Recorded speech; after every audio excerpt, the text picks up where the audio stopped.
Ever get that feeling like you're listening to someone speak English and you understand all the individual words, but like what they're saying doesn't actually make sense?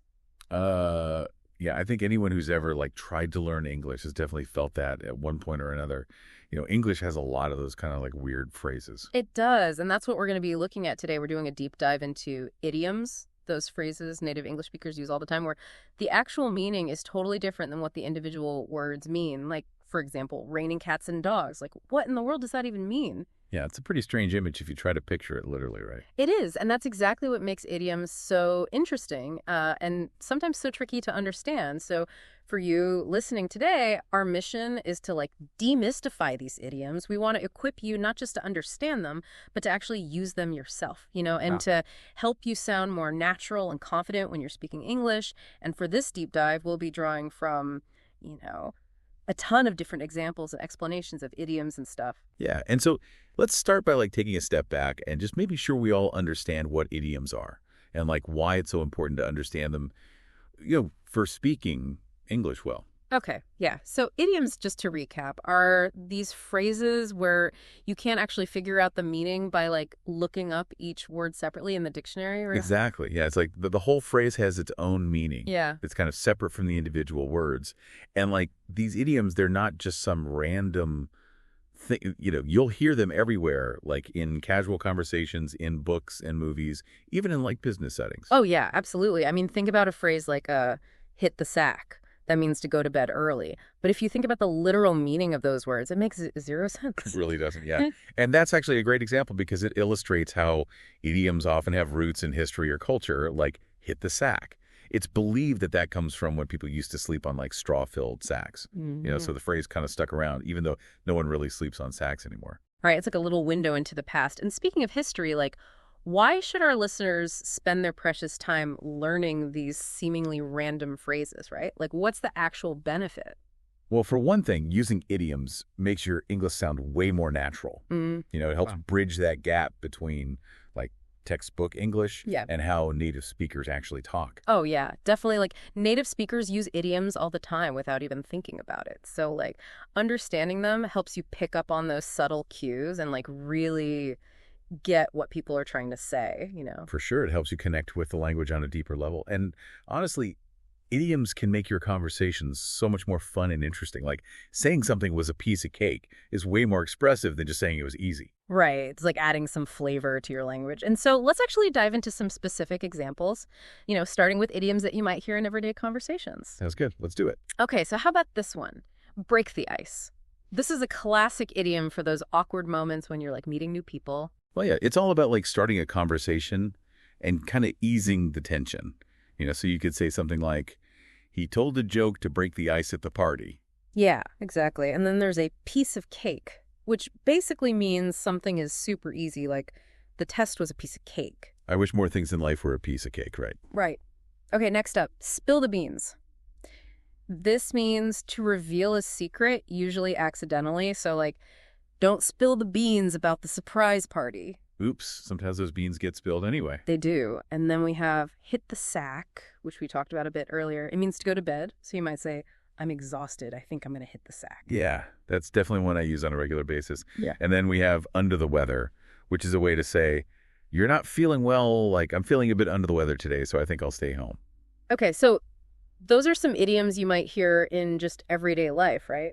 But there are also tons of idioms that are specific to work or school. Yeah, for sure. Like one that's really common is burn the midnight oil, which means to work late into the night. Oh, yeah, that's a familiar one, especially when deadlines are looming, So you might hear something like, she had to burn the midnight oil to finish the project on time. Exactly. And then there's think outside the box, Right. which is all about coming up with creative and like unconventional solutions to problems. Oh, yeah, love that one. It's like a call for innovation, so someone might say, we need to think outside the box to solve this challenge. Yeah, and then we have go the extra mile, which means to put in more effort than what's expected. So, like, he went the extra mile to make sure the client was happy. Exactly. And then there's back to the drawing board, which is what you say when something doesn't work out and you have to start over. Like, our first attempt failed, so it's back to the drawing board. Exactly. Now let's move on to some idioms that are used to describe people or their actions. All right, so how about this one? The ball is in your court.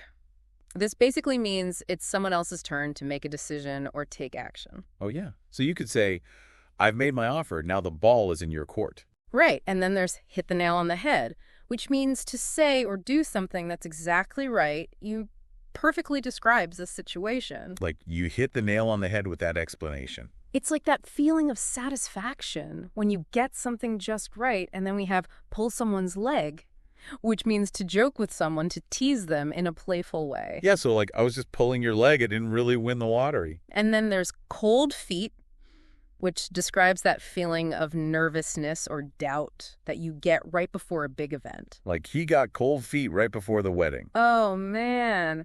I think we've all been there at some point. And then there's throw someone under the bus, which is a not so nice way of saying that someone betrayed someone else to protect themselves. Yeah, like he threw his teammate under the bus to avoid getting in trouble. Not cool. Definitely not. And last but not least, let's look at some idioms that are used to express emotions. All right, so how about butterflies in my stomach?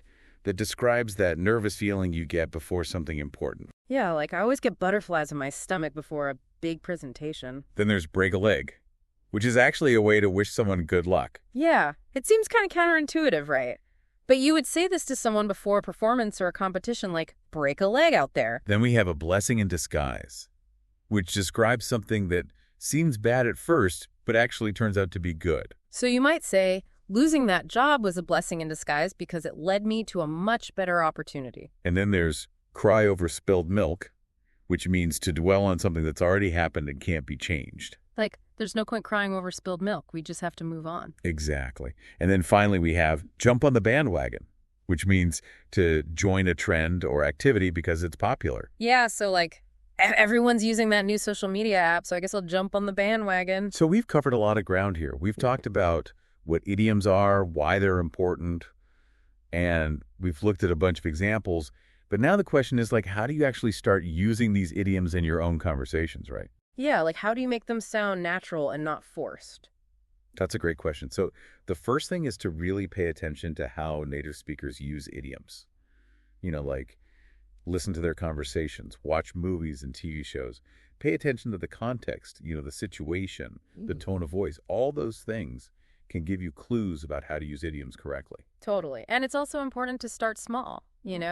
Don't try to use every single idiom you learn all at once. Just pick a few that you like and try using them in casual conversations with friends or family. Yeah, and don't be afraid to make mistakes. Like everyone makes mistakes when they're learning a language. The important thing is to keep practicing and to learn from those mistakes. Exactly. And also remember that not all idioms are appropriate for every situation. Like some idioms are more casual, some are more formal. So just be mindful of the context. Yeah, that's a good point. Okay, so how about we test your knowledge a little bit? Let's do a quick idiom quiz. I love it. All right. So here's your first question. Fill in the blank. I studied all night for the exam. I really did. I studied all night for the exam. I really burned the midnight oil. That's right. Okay, next one. I was so nervous before my job interview I had in my stomach. That would have to be butterflies, right? Exactly. You're on a roll. Okay, next one. She got nervous right before her performance. She got nervous right before her performance. She got cold feet. You got it. All right. Next one. The game was really easy. It was, Easy one. That's a piece of cake. Okay, last one. They had to start over on their project. It was back to the drawing board. Awesome job. How did you do out there, listener? Did you get them all? And even if you didn't get every single one, that's totally okay. The important thing is to keep practicing and keep listening. The more you immerse yourself in the language, the more natural these idioms will become. That's so true. And so we've reached the end of our deep dive into English idioms. We've explored what they are, why they're so important, and we've learned a ton of new ones. And hopefully you're feeling more confident about using them in your own conversations. Yeah. We hope so. And as you continue your English language journey, here's something to think about. How does understanding these idioms not only improve your language skills, but also help you connect with English-speaking cultures on a deeper level? It's like you're not just learning the words, you're learning the culture too. And that can be a really rewarding experience. It is. And with that, we'll leave you to ponder that thought. See you next time. See you later.